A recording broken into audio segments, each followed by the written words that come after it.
Fala palestra, fala meu querido, fala minha querida, começando a análise de Palmeiras 3, Vasco 0, também não teve pré-jogo, mas tudo bem, a gente vai se acostumando, tô ainda pegando o jeito dessa coisa de YouTube, mas tudo certo, não teve pré-jogo, não deu tempo, mas tem pós-jogo, cara, é isso que interessa, temos análise e a partir principalmente da semana que vem começaremos a ter vídeos diários sobre a Sociedade Esportiva Palmeiras, tá?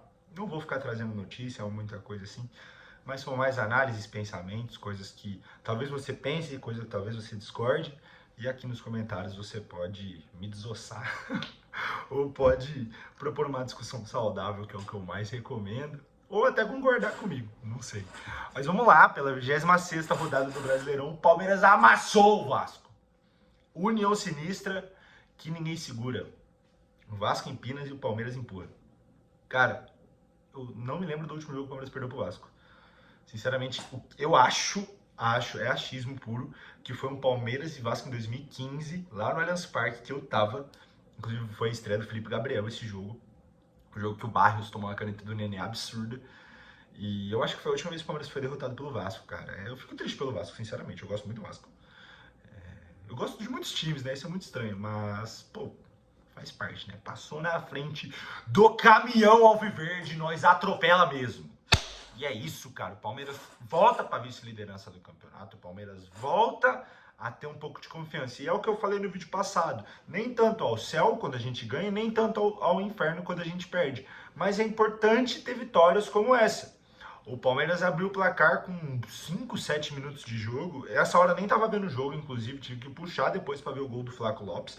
Num bolão do Veiga. Bolão, cara, isso é muito importante a gente falar. O Veiga jogou muita bola. Mas depois, pouco depois, num cruzamento do Piquerez, o Flaco também fez o gol numa baboseira ali da zaga do Vasco. E o Vitor Roque fechou com outro belo gol, baita golaço. Ele teve um gol impedido depois também, que pra mim, Luiz Guilherme Pedro Otero não estava impedido. Sim, eu sou conspiracionista do VAR, não acredito no VAR. Mas com 25 minutos de jogo, o jogo estava definido. O Palmeiras dominou as ações defensivas, as ações táticas. Por mais que o Vasco tivesse mais posse de bola, no primeiro tempo o Vasco terminou com 5 finalizações e o Palmeiras com 4, mas estava 3-0 para o Palmeiras. Não achei que o Vasco jogou mal, mas o Palmeiras foi muito bem. E é uma coisa que a gente estava pedindo desde o começo do ano. O Palmeiras jogava bem, mas não era efetivo. E ontem o Palmeiras não fez um jogo magistral, como foi, por exemplo, contra o River Plate. Mas fez um jogo efetivo, que quando chegou, fez gol. E era para ser um 5 ontem. O Léo Jardim fez uma baita defesa no chute do Vitor Roque e o Palmeiras teve volume para fazer mais. Sabe, o Palmeiras jogou bola, isso que interessa, não ficar com a bola no pé todo o tempo rodando para cá, rodando para lá, como diria o Rogério Ceni, né? Que o gramado influenciava positivamente o time dele, o Palmeiras era um time de ligação direta, tá aí o time de ligação direta para você, Rogério Ceni, 3-0 e você perdeu pro Botafogo, né? Coisa ridícula. No vídeo do contra o Bahia eu fiquei bravo com o Abel, né? Eu acho que com razão, mas o Rogério Ceni também, pô, sabe? Como jogador, é o que eu falei no último vídeo. Top 5 maiores jogadores da história do futebol brasileiro, mano. Um dos maiores da história do futebol mundial. Como técnico, baixa a bola, respeita Abel Ferreira. Apesar do Abel falar um monte de caca, respeito a Abel, pô, pelo amor de Deus. E foi um jogo muito importante, agora passando pro jogo em si mesmo, não porque aconteceu, foi um jogo muito importante porque o Palmeiras perdeu o Lucas Evangelista. O Lucas Bom de entrevista, né? Ele estava começando a jogar muito bem, o cara que fez 30 jogos pelo Palmeiras já, nem parece. E quando ele estava encaixado no time, ele teve essa lesão muscular. Eu achei, inclusive, que o Piquerez não voltaria tão cedo e que ele voltaria logo. Mas foi o contrário, né? O Piquerez, como surpresa, apareceu no jogo contra o Vasco. E o Lucas Evangelista está fora da temporada. E nessa, abriu espaço para uma pessoa muito importante para o Palmeiras voltar a ter um protagonismo, que é o Rafael Veiga. O Lucas Evangelista fora, ele faz com que o Andreas seja recuado, que foi um grande acerto do Abel, colocar o Andreas para jogar de camisa 8 e não colocar ele para jogar de meia direita. Acho que ele entendeu que ele errou contra o Bahia. E colocou o Veiga para jogar, para dar confiança pro Veiga. E eu acho que foi a melhor coisa que poderia acontecer dentro dessa situação. Óbvio que nunca vai ser bom ver um jogador machucado, seja do Palmeiras, do Corinthians, do São Paulo, do Santos. Eu não gosto de ver jogador machucado, porque é o instrumento de trabalho dele, pô. É assim como, por exemplo, como eu, quando eu tenho que pegar um atestado porque eu tô doente, cara. Eu não gosto de faltar do trabalho. não gosto de deixar de trabalhar. E eu acredito piamente que os caras não gostam de deixar de trabalhar. Eu acho que os caras se sentem mal, se sentem responsáveis, se sentem culpados. E é difícil. Falo isso também porque, graças a Deus, tive uma vivência com uma pessoa dentro da minha família que chegou, não a esse alto nível de profissional, mas que chegou no nível profissional e é uma profissão muito ingrata, cara. Muito ingrata. Então, toda a força pro Lucas Evangelista. Creio que ele nunca vai ver esse vídeo. Mas toda a força para você, cara, que você se recupere, não pelo Palmeiras, mas por você. Não desejo uma recuperação rápida, mas desejo uma recuperação que seja eficaz e que não volte a trazer problemas para ele. Cara, e o que a gente tem que trazer também desse jogo do Vasco que é muito legal? Flaco Rock. Assim, eu sempre vi meu avô falando sobre Pelé e Tostão, vi meu pai falando sobre Romário e Ronaldo, e eu vi Romário e Ronaldo, Romário e Bebeto, e eu vi Vitor Roque e Flaco Lopes. É isso. Na terça-feira eu tava conversando com uns amigos e eu falei, cara, o Flaco Lopes hoje, ele é o melhor jogador de atividade do país. Cara, eu critiquei muito o Flaco Lopes, mas é a real, cara. Quem joga a bola que esse cara tá jogando? A gente levou ele pra seleção argentina e veio o Messi, mas não é o Messi do Inter Miami. É o Messi do Barcelona de 2009, pô. Que é isso, cara? Que é isso? O Flaco tá jogando muita bola com confiança. Você vê a entrevista dele do Vitor Roque, uma sintonia entre os dois. Muito legal, muito bom pro Palmeiras, muito bom pro Vitor Roque, que passou por um puta momento difícil. É nítido pra mim que ele tava com um problema psicológico, sabe? Eu passei por isso também, então por isso que eu identifico. Não posso dar diagnóstico, né? Mas sentia que ele tava com vários problemas dentro da cabeça dele, que ele precisou focar nele. E hoje, vou ser bem sincero, é uma inspiração pra mim, por exemplo, que tem que focar em mim, fazer minhas coisas. Eu olho pro Vitor Roque, eu olho pro Flaco e falo, mano, olha tudo que esses caras passaram dentro do Palmeiras. E olha como eles estão hoje. Então é focar em si e fazer. Igual eles dois fizeram. Outra coisa muito importante, muito importante. Domingo tem Choque Rei e o Palmeiras entrou com o time todo titular. Eu falei, ai, velho. Os caras, o Vitor Roque vai tomar amarelo, o Everton vai tomar amarelo, o Piqueires vai tomar amarelo, fodeu. Ninguém toma amarelo, estamos limpos pro Choque Rei. O Choque Rei é um jogo muito importante, jogo que define também muita casca, assim como o jogo do River Plate. E o Palmeiras não tem nenhum suspenso. Nenhum. De machucado tem o Lucas Evangelista e o Paulinho, mas nenhum suspenso, cara. Isso é muito bom, muito importante. O São Paulo, que tá numa fase horrorosa, é jogo pro Palmeiras ir lá e matar o São Paulo. E terminar de afundar eles, fazer o Crespo ser demitido, crise no tricolor, por conta do Palmeiras. E eu boto fé que o Palmeiras vai fazer isso. Se Deus quiser, o Palmeiras vai fazer isso. Porque o Palmeiras tem ganhado São Paulo, cara. Eu falo que eu não odeio nenhum tipo de time, mas o São Paulo eu odeio. Eu não suporto o São Paulo. Inclusive, a decisão de fazer o canal se tornar uma coisa só do Palmeiras foi muito também por causa disso. Eu tinha muita dificuldade no começo de fazer um vídeo falando sobre o sentimento do torcedor são paulino, por exemplo, que, cara, o meu sentimento sobre o torcedor são paulino é que fica cada vez pior, velho. E que domingo a gente afunde eles cada vez mais. Outra coisa muito legal pra gente trazer, o Palmeiras fez 100 gols em 2025 já. É uma marca histórica no clube, que sempre alcança 100 gols, mas, cara, a gente tá começando outubro. O Palmeiras retranqueiro, né, que a gente fala, já tem 100 gols. O Palmeiras efetivo, o Palmeiras que tá fazendo gol pra caramba. O Palmeiras que, pô, é 3-0 no Vasco, é 3 no Fortaleza, é 3 no River, é 3 no Sport, e depois vai fazendo mais 3, mais 4. Cara, isso é muito bom, muito bom. E tudo potencializado pelo 4-4-2 que eu amo de paixão. Eu sou um cara do 3-5-2 e do 4-4-2. Eu não gosto do 4-3-3 com pontinha burro. E eu acho que o Abel conseguiu colocar a ideia dele de jogo a partir do momento que ele coloca o 4-4-2 e faz essa dupla inigualável no país, cara. Ninguém joga o que o Flaco Lopes e Vitor Roque jogam.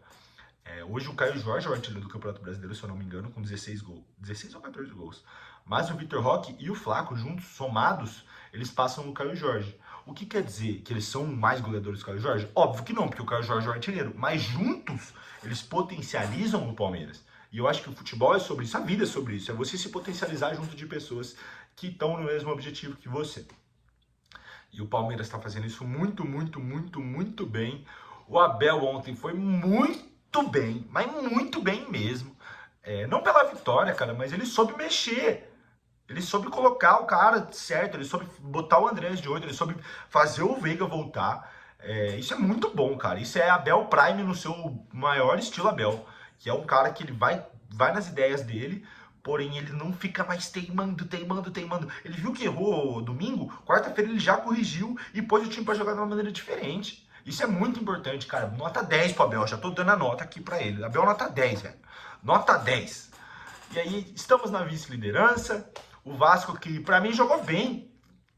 Pô, como assim, Guilherme? O time tomou 3, jogou bem? Jogou bem, com a bola no pé o Vasco jogou bem, mas foi um time muito apático sem a bola, que era o que estava acontecendo com o Palmeiras, por exemplo. E eu acho que o Vasco tem muita...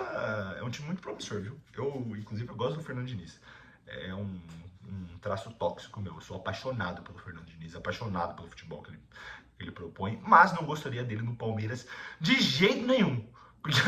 Porque eu ia passar tanta raiva, apesar de gostar muito dele, que, que não casa pra mim não casa, de verdade. Passamos por muita coisa importante, agora vamos falar das notas, cara, falar individualmente de cada jogador.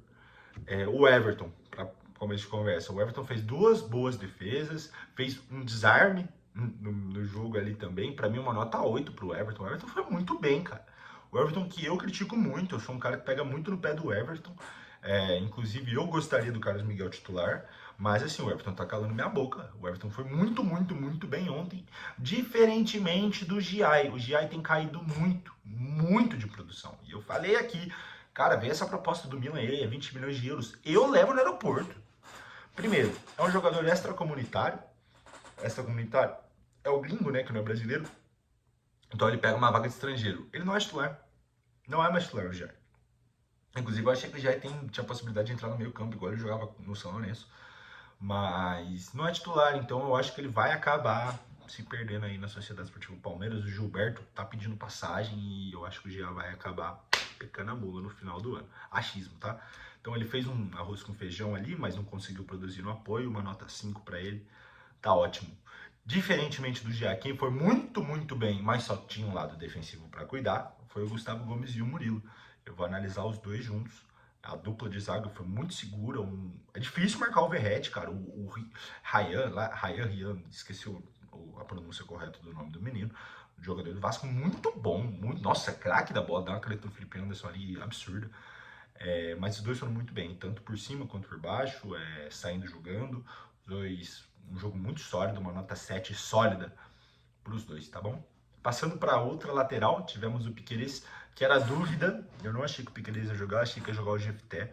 Porém, o Jefté, olha, eu acho que eu vou queimar minha língua, hein? Porque eu falei que ele era bom, por causa do Futebol Manager. Assim, você vê que ele tem fundamentos, ele não é um cara bagre. Mas, meu amigo, para jogar no Palmeiras tem que jogar mais bola, hein, Jefté? E o Piquerez deu uma assistência ali no bate-repate depois, fez uma caca, o Everton salvou ele no finalzinho, mas teve consistência defensiva e deu essa assistência meio sem querer, querendo, ele cruzou errado. Então 6,5 pro Piquerez, que faz parte, pô, o cara acabou de machucar o joelho, não dá pra ficar também pedindo pra ele jogar um futebol estilo Roberto Carlos.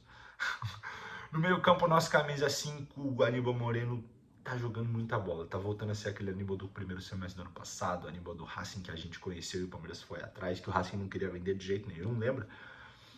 Cara, ele anulou o Coutinho não conseguiu fazer nada, e o Coutinho tá jogando muita bola no Vasco, inclusive Leila Pereira traga o Felipe Coutinho pro Palmeiras pra ser camisa 18, quando o Maurício for mandado embora pra ir jogar no Al-Sharjah e o Coutinho ser o nosso meia reserva. Mas jogou muita bola, o Aníbal Moreno marcou muito bem. Eu acho que quando ele foi deslocado ali para fazer essa saída de 3, né, que fica o Gustavo Gomes, o Murilo e o Aníbal Moreno um pouquinho na frente aqui, o Aníbal Moreno passou a ter o jogo dele muito potencializado, porque ele sai jogando com a bola muito bem, mas lá de trás ele não é um cara para dar o passe a partir do meio campo que vai quebrar uma linha, por exemplo. O Aníbal é um jogador mais defensivo, é um jogador de saída de bola. E ontem, mais uma vez, uma partida extremamente sólida do Aníbal Moreno, mais uma nota 7 para ele, um cara extremamente regular. Gosto muito do Aníbal Moreno, muito mesmo. Acho que, inclusive, hoje, para mim, ele joga mais do que o Danilo, tá jogando no Botafogo. Por mais que eu queria o Danilo de volta, né? Traidor, Danilo! Queria ele de volta. Mas o Aníbal tá suprindo muito bem essa falta desde que ele chegou. Nosso camisa 8, literalmente, que jogou de camisa 8, Andreas Pereira um pouquinho mais recuado do que nos últimos jogos, ele participou menos da criação. mas ele dá muito mais qualidade para a saída de jogo. Isso é nítido. Porque como o Aníbal Moreno ele sai para fazer esse terceiro zagueiro, esse líbero avançado quase, ó, esse é termo de futebol manager, o Andreas ele vem fazer um mesala, né? Que é um cara que ele desce aqui atrás e vai pra frente. Um cara, um estilo de jogo, não entendo o que eu tô falando, um estilo de jogo parecido com o do Pirlo na época do Milan e da Juventus, que é um cara que busca um pouco mais o jogo lá atrás, não vai até tão na frente, porém dá muita qualidade, muita cadência. O jogo passa a partir do ritmo da música que o Andreas dita. E ontem o Andreas ditou um ritmo bom, acho que vai se acostumar a jogar de 8 novamente. Então uma nota 7,5 para ele, foi muito, muito bem mesmo. Um pouco mais sumido dos últimos jogos porque ele não tá de meia, camisa 10, tá jogando de 8. Então faz todo sentido. Falando do nosso camisa 10, cara. Pô, Veiga, eu te amo, Veiga. Me dá seu manguito, cara. Me dá o seu manguito, Rafael Veiga. Que jogaço de Rafael Veiga, que ganhou a confiança ontem de novo. Já tinha entrado bem contra no último jogo que ele jogou, já achei que ele tinha entrado bem. Acho que ele estava ganhando os minutos, estava ganhando confiança. E ontem foi muito bem, tentando passes difíceis que ele não fazia. Mudando até um pouquinho de característica do jogo dele. Não finalizou tanto, mas teve participação direta no gol do Vitor Roque, como assistência. E participação direta também no gol do Flaco, né? Então que seja um jogo para dar confiança para ele. Gosto muito do Veiga. O Veiga é um cara que estava ali naquele estádio ali várias vezes, então é um cara que eu me enxergo muito nele, eu me vejo muito nele, é uma pessoa que eu me inspiro pra caramba, então eu torço pelo sucesso do Veiga, independente dele estar no Palmeiras ou não, o fato dele estar no Palmeiras me traz mais carinho, até uma idolatria por ele, cara. O Veiga é um grande ídolo que eu tenho na minha vida, tá bom? Ainda nos titulares, Flaco Lopes. O que eu vou falar do Flaco Lopes, cara? Nota 10 pro Flaco Lopes mais uma vez. É o que eu falei. O Flaco foi pra Argentina e desembarcou o Messi do Barcelona. Joga demais, 2 gols e uma assistência só. Não tem o que eu falar. Não tem o que eu falar. São... Cara, eu não sei nem quantos gols tem no ano, mas eu acho que é mais de 16. E assim, melhor marca dele pelo Palmeiras já, quase. O Flaco tá jogando muita bola. Contrato renovado, que foi muito importante. Renovaram com o Giai também, infelizmente. Mas contrato renovado, valorizado, um jogador que merece toda essa valorização e um cara que cresceu muito, muito esse ano. O Flaco, quando ele passa a jogar de, não 9, mas como camisa 11, por exemplo, ele, nossa, tá desossando a bola. É a mesma coisa, entendam a comparação, pelo amor de Deus. Quando jogava Shevchenko e Drogba no Chelsea. O Shevchenko não é 9, o Shevchenko é que o Drogba era o camisa 11, aí fica ruim.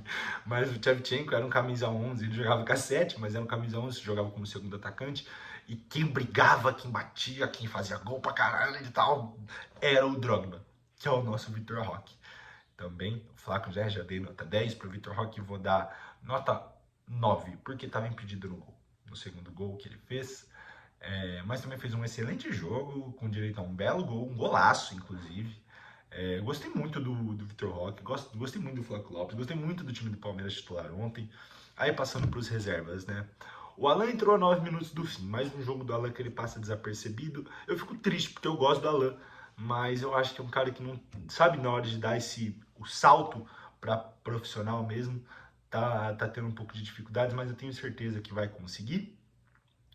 O Sousa também entrou ontem na metade do segundo tempo, mas o Palmeiras já estava jogando muito cadenciado, já estava segurando o resultado, então também não tem como dar uma nota pro cara. Eu vou dar uma nota 6 para ele, só para ele passar de ano, vai. O Maurício também entrou, finalmente reapareceu, deu um pouquinho mais de cadência no jogo, conseguiu colocar um pouquinho mais de ritmo, mas também não tem muito o que falar. O Palmeiras já não estava jogando o jogo no segundo tempo, então também para ele uma nota 6. Facundo Torres, sem nota novamente. Facundo Torres não tem nota nesse canal. Vocês sabem todo o meu apreço pelo Facundo Torres. E eu prefiro me resguardar de dar uma nota para ele, de comentar a partida dele, do que tomar um processo qualquer dia que eu seja reconhecido, qualquer dia que esse canal aqui que vos fala tenha um crescimento absurdo, que um dia vai ter, tenho fé que vai, trabalho muito para isso. Então, sem nota para o Flaco Lopes. Quem também entrou? Flaco Lopes, Facundo Torres. Quem também entrou, e eu fiquei muito feliz, cara, muito, muito, muito feliz, apesar de ter sido uma atuação discreta, o Bruno Rodrigues. Esse é um cara que eu torço demais, o Guilherme torce pra ele. Não é nem o palmeirense aqui, nem o futeboleiro, nada. O Bruno Rodrigues merece se dar bem, merece mesmo.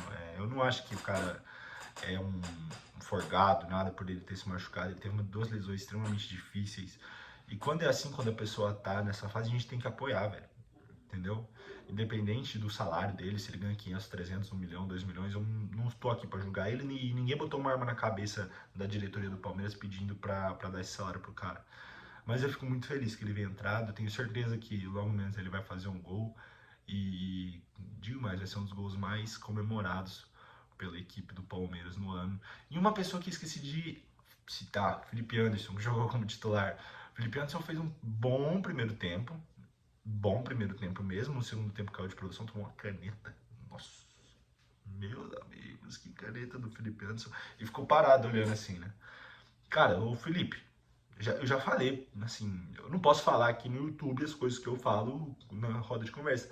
Mas o Felipe Anderson parece que, né, que é um guerreiro jamaicano, né? Porque, cara, o jogador apático, velho. Toda hora ele tá... João Frango, sabe, do Tá Dando Onda, mas também jogou bem, vou dar uma nota 6,5 para ele.